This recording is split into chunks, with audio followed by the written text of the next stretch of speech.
Hi, welcome to my channel. నేను మీరేనుకండి. ఎలా ఉన్నారు? బాగున్నారా? నేను బాగున్నాను. ఉదయం టిఫిన్ చేసి టీ కాఫీ తాగి పూజ చేయవచ్చా? దీపారాధన ఎలా చేయాలి? ఈరోజు మనం క్లుప్తంగా తెలుసుకుందామండి. శ్రీమాత్రే నమః. అందరికీ నమస్కారం. మన హిందూ సాంప్రదాయాల ప్రకారం ఉదయం లేవగానే ఇంటిని శుభ్రం చేసి చక్కగా స్నానం చేసి దీపారాధన చేస్తుంటారు. ఇలా దీపారాధన చేయడం వల్ల మన కుటుంబానికి ఏ కష్టాలు లేకుండా సుఖ సంతోషాలతో సిరి సంపదలతో నిండి ఉంటుంది అని అందుకే ప్రతిరోజు ఉదయం సాయంత్రం చాలామంది దీపారాధన చేస్తూ ఉంటారు. రోజు పూజ చేయలేని వారు కనీసం వారంలో ఒక్కరోజైనా దీపారాధన చేస్తూ ఉంటారు. ఏ రోజైనా ఏ సమయంలోనైనా అన్ని వేళల్లో పూజ చేసుకోవచ్చు. ఇక దీపారాధనకు ఉదయం 6 గంటలకు చేయాలని కొందరు భావిస్తుంటారు. మరికొందరు 10 గంటల లోపు పూర్తి చేయాలంటారు. అయితే ఖచ్చితంగా ఈ సమయంలోనే పూజ చేయాలి అనే నియమాలు ఏమీ లేవు. కానీ మిట్ట మధ్యాహ్నం మాత్రం పూజ చేయకూడదు. ఎందుకంటే మిట్ట మధ్యాహ్న సమయంలో కేవలం పితృదేవతలు మాత్రమే పూజించాలి. మధ్యాహ్న సమయంలో దైవాన్ని పూజించడం మంచిది కాదు. అందుకే అలాగే మరికొంతమంది ఈ ఆహారం తినకుండా పూజ చేస్తే మంచి ఫలితాలు వస్తాయి అని అనుకుంటారు. కనీసం టీ తాగకుండా స్నానం చేసి పూజ చేసిన తర్వాతే కాఫీ, టీ, టిఫిన్ చేయడం చేస్తుంటారు. నిజంగానే ఉదయం టిఫిన్ చేసి పూజ చేయకూడదా అనే సందేహం చాలామందికి కలుగుతూ ఉంటుంది. ప్రస్తుత కాలంలో ప్రతి ఒక్కరిని కూడా ఎన్నో రకాల అనారోగ్య సమస్యలతో బాధపడుతూ ఉన్నారు. మధుమేహం, డయాబెటిక్ వంటి వ్యాధులు ప్రతి ఒక్కరిని వెంటాడుతూనే ఉన్నాయి. అయితే ప్రతి ఒక్కరికి ఇలాంటి సమస్యలు బాధపడేవారు ఉదయం టిఫిన్ చేసిన తర్వాత చక్కగా స్నానం చేసి ఇంట్లో పూజ చేసుకోవచ్చు. ఇందులో ఏ విధమైనటువంటి తప్పు లేదని పండితులు చెబుతున్నారు. వాస్తుశాస్త్ర ప్రకారం ఇంటిలోని పూజ గదిలో వినాయకుని దేవుని ఫోటోలు 1 కంటే ఎక్కువ ఉండకూడదని గుర్తుంచుకోండి. దీనివల్ల ఇంటి శుభకార్యాలలో ఆటంకాలు ఏర్పడతాయి. పూజ గదిలో అక్షంతలు ఉంచడం వల్ల మీ ఇంట్లో సిరి సంపదలకు లోటు ఉండదు. అలాగే మీకు వీలైతే పసుపు కొమ్ములను కూడా పూజ గదిలో ఉంచుకోండి. ఇలా చేస్తే మీ ఇంట్లో డబ్బుకు ఎటువంటి లోటు ఉండదు. మనం చేసే పూజల్లో నైవేద్యానికి చాలా పవిత్రత ఉంది. నైవేద్యం అంటేనే మన శక్తి కొద్దీ దేవునికి భక్తిపూర్వకంగా సమర్పించేది. దేవుడికి ఏ నైవేద్యాలు పెడితే మంచి ఫలితం ఉంటుందో ఇప్పుడు తెలుసుకుందాం. శుక్రవారం పూజ చేసేవాళ్ళు లక్ష్మీదేవికి పాలతో చేసిన పదార్థాలను నైవేద్యంగా పెట్టి గులాబీ పూలతో లక్ష్మీదేవిని పూజిస్తే లక్ష్మీ కటాక్షం కలుగుతుంది. తద్వారా మీ ఇంట్లో డబ్బు కొరవ ఉండదు. ముఖ్యంగా ప్రతి శుక్రవారం ఎన్నో శుభ ఫలితాలను కలుగుతాయని పండితులు చెబుతున్నారు.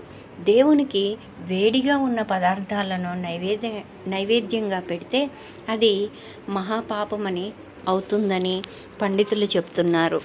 అలాగని చల్లని పదార్థాలను కూడా నైవేద్యానికి పెట్టకూడదు. గోరువెచ్చని పదార్థాలను మాత్రమే దేవుడికి నైవేద్యంగా పెట్టాలి. నైవేద్యం పెట్టేటప్పుడు మధ్యలో నీళ్లను చల్లుతూ ఉండాలి. అరటి పండ్లను దేవుళ్లకు నైవేద్యం పెడితే మీ ఇంట్లో ఆర్థిక సమస్యలు ఉండవు. అప్పుల బాధలు తొలగిపోతాయి. పటిక బెల్లం నైవేద్యంగా పెడితే ఆరోగ్యం లభిస్తుంది. యాపిల్ని నైవేద్యంగా పెడితే శ్రీమంతులు అవుతారని విష్ణు పురాణంలో తెలిపారు.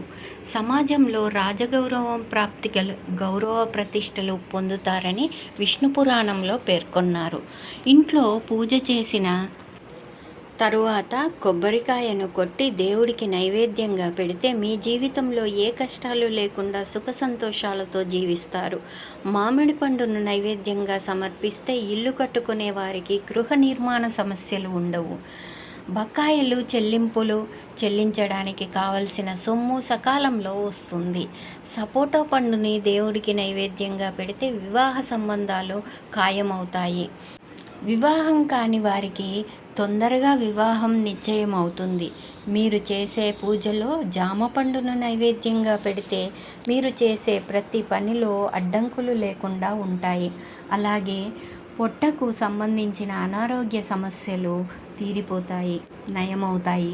మన హిందూ మతంలో పువ్వులకు ఎంతో ప్రాముఖ్యత ఉంది. పువ్వులు లేకుండా ఏ ఒక్క పూజ కూడా పూర్తి కాదు. అయితే మనం చేసే పూజలో అన్ని రకాల పూలు వాడేందుకు అనువుగా ఉండవని జ్యోతిష్య పండితులు చెబుతున్నారు. బంతి పూలను పూజలో అస్సలు వాడకూడదు అని చాలామంది చెబుతున్న మాట. దీనికి కారణం ఏంటంటే క్రిమికీటకాలను ఈ పువ్వులు ఎక్కువగా ఆకర్షిస్తూ ఉంటాయి. అందుకే దేవుని దగ్గరకు పురుగులు వస్తాయి అన్న కారణంతో బంతిపూలు పూజకు ఉపయోగించరట. వాసన లేని పూలను, అదేవిధంగా ఘాటైన వాసన కలిగిన పూలను దేవుడికి అస్సలు సమర్పించకూడదు. నీళ్ళలో కడిగిన పూలను కూడా పూజలో ఉపయోగించకూడదు. మల్లెపూలు పూజలో వాడకూడదు. ఎప్పుడూ తాజాగా ఉన్న పూలతోనే దేవుడికి పూజ చేయాలి. హనుమంతుడికి మల్లెపూలంటే చాలా ఇష్టం కాబట్టి మంగళవారం ఇంట్లో పూజ చేసి హనుమంతునికి పటానికి మల్లెపూలు సమర్పించండి. ప్రతి మంగళవారం హనుమంతుడికి మల్లెపూలు సమర్పించి మీ కోరికలు చెప్పుకుంటే ఖచ్చితంగా మీ కోరిక తీరుతుంది. దీపారాధన చేసిన తర్వాత దీపాలు వెలుగుతున్నంతసేపు దేవుడి తలుపులు వేయకూడదు, తెరిచే ఉంచాలి. నిత్య పూజలు చేసేవారు ఖచ్చితంగా తలస్నానం చేయాలనే నియమం ఏమీ లేదు. స్త్రీల పాపిట మీద గంగమ్మ తల్లి నివాసం ఉంటుంది కాబట్టి స్త్రీలు పాపిటి మీద కుంకుమ బొట్టు పెట్టుకొని పూజ చేస్తే మంచిది. ప్రతి శుక్రవారం మీ ఇంటి గడపకు పసుపు రాసి కుంకుమ బొట్టు పెట్టండి. తర్వాత మీ గడపకు రెండు పక్కల పసుపు, కుంకుమ అద్దిన నిమ్మకాయ బద్దలను పెట్టండి. ఇలా చేస్తే పచ్చగా ఉన్న గడపను చూసి లక్ష్మీదేవి మీ ఇంట్లోకి సిరి సంపదలను తీసుకొని వస్తుంది.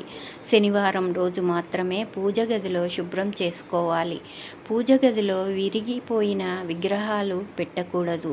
వీటి వల్ల పూజతో వచ్చే ఫలితం రాదు. పూజ సమయంలో దీపం కొండెక్కితే చాలామంది అపశకునంగా పరిగణిస్తారు.